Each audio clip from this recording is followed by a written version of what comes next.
Hello, আসসালামু আলাইকুম। Welcome to my channel CodePro Bro। আমার ব্রো হিয়ার। তো এর আগের ভিডিওতে আমরা এখানে কিন্তু দেখেছিলাম যে এই ডিজাইনটা কিভাবে করতে হয়, এই ডিজাইনটা কিভাবে করতে হয়। তো আমরা প্রোডাক্ট অ্যাড করা দেখবো সার্ভারে যে কিভাবে অ্যাড করতে হয় এবং অ্যাড করা প্রোডাক্টটা আবার ফেচ করতে হয়। ঠিক আছে? আমরা দুইটা জিনিস দেখবো। আপনারা একটা কাজ করবেন, আপনাদের আমি একটা টাস্ক দিই। সেটা হচ্ছে আপনারা এই যে এডিট টেক্সটের জন্য একটা অ্যাপস বানাবেন, আর এইটা ফেচ করার জন্য আরেকটা অ্যাপস বানাবেন অথবা আরেকটা অ্যাক্টিভিটি বানাবেন।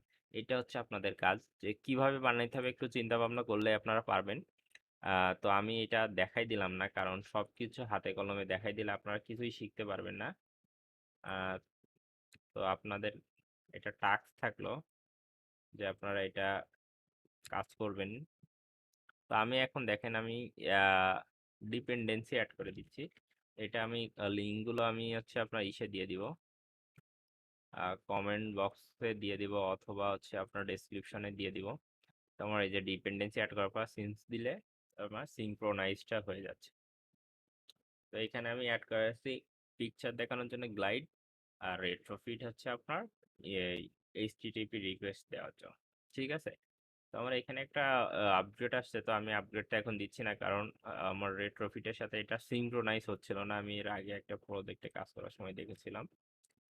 তো দেখেন আমাদের কিন্তু রেট্রোফিট অ্যাড করা শেষ। তো এখন আমাদের কাজ কি হবে? এখন সর্বপ্রথম আমরা একটা কাজ করতে পারি, সেটা হচ্ছে আমরা প্রজেক্টের মানে প্রোডাক্টের মডেল তৈরি করতে পারি। তো আমরা একটা প্রোডাক্ট নামে একটা প্রোডাক্ট নামে হচ্ছে একটা ক্লাস তৈরি করলাম। দেখেন আমার মডেলে কি কি থাকবে আমি এটা আগে এখানে দেখাই। সেটা হচ্ছে আমি এটা কপি করে এখান থেকে কপি করে এখানে পেস্ট করি। ঠিক আছে? আমি এখানে পেস্ট করার কারণ আছে, আমি এই যে এটা কমেন্ট করে দিলাম যাতে আমার সুবিধা হয়। তো আমি এখানে আহ, দিলাম কি, কারণ আমরা কি কি নিয়ে কাজ করবো বারবার ওইখানে যে দেখার থেকে আমি এইটা প্রিফার করি আপনার যত শর্টকাটে কাজ করতে পারেন। তো প্রাইভেট,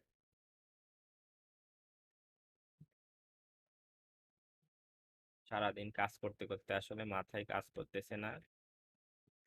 আহ, তো প্রাইভেট এই স্ট্রিংটা আমি কপি করি, দাঁড়ান আরো শর্টকাট করি। তো এখানে দেবো হচ্ছে প্রাইস, তারপরটা দেবো ডেসক্রিপশন, তারপর একটা ইমেজ,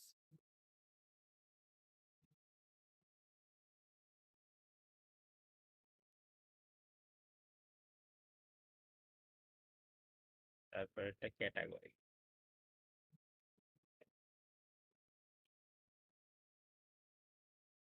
তো দেখেন আমাদের এইগুলো নেওয়া শেষ। তো আমার কিন্তু সেম এই ফরম্যাটটাই নিতে হবে, কারণ আমাদের গেটার অ্যান্ড সেটার মেথডের পর কনস্ট্রাক্টর ক্রিয়েট করলে আমার এই প্যারামিটারগুলো উল্টাপাল্টা হয়ে গেলে একটু সমস্যা হইতেও পারে, যদিও হয় না মাঝে মাঝে, কিন্তু যদি হয় সেটা। তো এখন দেখেন আমি এখানে স্ট্রিং নিয়েছি, এটা কিন্তু আমার একটা জিনিস দেখাই। এটা কিন্তু আমার দেখেন পয়েন্টে যাচ্ছে 13.5। তো এটা যদি আমি স্ট্রিং এ নিই, এইটা আমার আবার ডাবলে কনভার্ট করতে হবে, কারণ আমি যদি কখনো ক্যালকুলেশন করতে চাই যে আমার দেখেন এটা আমি দুইটা প্রোডাক্ট নিলাম, তাহলে 13.5 × 2 হবে, দিয়ে আমার তো বের করতে হবে। তার জন্য আমার হয় ইন্টিজার নিতে হবে অথবা ফ্লোট নিতে হবে অথবা ডাবল নিতে হবে। ফ্লোট নিলে কি হয়, যে আমার ফ্লোট নাম্বারটা যে পয়েন্টের জন্য আমরা এটা ফ্লোট বলি, সেটার জন্য আমরা ডাবল নিতে পারি, কারণ বড় হইলেও সমস্যা না হয়। তারপর বাকিগুলো সব টেক্সট, সেজন্য আমাদের আর সমস্যা নেই, স্ট্রিং নিলেও চলবে। তো আমার সব কিন্তু নেওয়া শেষ। এখন আমাদের কাজ হচ্ছে কনস্ট্রাক্টর ক্রিয়েট করা। আমরা আগে যেভাবে কাজ করতাম সেম সিস্টেম, কনস্ট্রাক্টর এখন ক্রিয়েট করা শেষ। এখন আমার কাজ কি, গেটার অ্যান্ড সেটার মেথড ক্রিয়েট করা। গেটার অ্যান্ড সেটার মেথড আমার ক্রিয়েট করা শেষ। এখন আমার কাজ হচ্ছে আমরা যে রেট্রোফিট নিয়ে কাজ করব, রেট্রোফিটের তো ইনস্ট্যান্স তৈরি করতে হবে, তাই না? তো আমরা এখন রেট্রোফিটের ইনস্ট্যান্স তৈরি করব।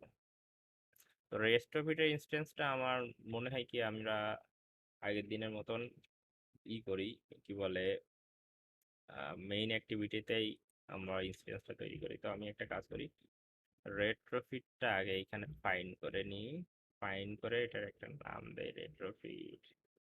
তো রেট্রোফিটটা নেওয়া শেষ। এখন রেট্রোফিটের ইনস্ট্যান্সটা আমরা তৈরি করতে পারবো। ইনস্ট্যান্সটা আমরা নিচে তৈরি করি, retrofit equal to new, retrofit equal to new retrofit dot builder আছে কোথায় দেখেন, retrofit dot builder, এই যে retrofit dot builder, তারপর ডট বিল্ড না দিয়ে আমরা দেবো হচ্ছে base URL, base URL dot, base URL এর মধ্যে আমরা ইউআরএলটা পাস করে দেই। আমাদের ইউআরএল কোনটা, আমাদের ইউআরএল হচ্ছে এইটা, ইউআরএলটা আমরা পাস করে দেই ইউআরএল। তো এই ইউআরএল এইটুকু আমরা আবার পরে কাট করব, কারণ আমাদের এন্ড পয়েন্টটা অন্য জায়গায় দিতে হয় আমরা জানি। তো এটা দেওয়ার পরে এখন আমরা ইউজ করব হচ্ছে কনভার্ট ফ্যাক্টরি, মানে আমরা জেসন যেটা আনলাম ওইটা জিসনে কনভার্ট করব এখন। জিসন, জিসন কনভার্টার ডট ক্রিয়েট করার পরে আমাদের কি হবে, বিল্ড। দেখেন আমি যদি এখন এটা নিচে নিয়ে আসি সমস্যা হবে না, এটা জাভাই সমস্যা হয় না, কিন্তু আপনার অনেক প্রোগ্রামিং ল্যাঙ্গুয়েজ আছে যেগুলো হচ্ছে আপনি এরকম নিচে নিয়ে আসবেন আপনারা কাজ করবে না, যেমন পাইথনে আপনি এই কাজটা করতে পারবেন না। তো আমার এখন ইনস্ট্যান্স তৈরি করা কিন্তু শেষ।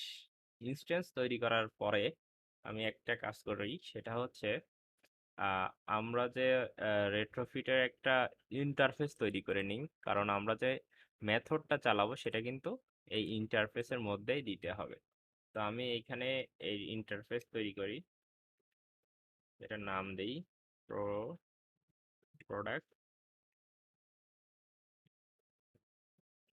দেখেন আমরা একটু প্রফেশনালি কাজ করতে গেলে আপনার এরকম একটু টাইপ কাস্টিং গুলো ঠিক রাখতে ট্রাই করতে হবে।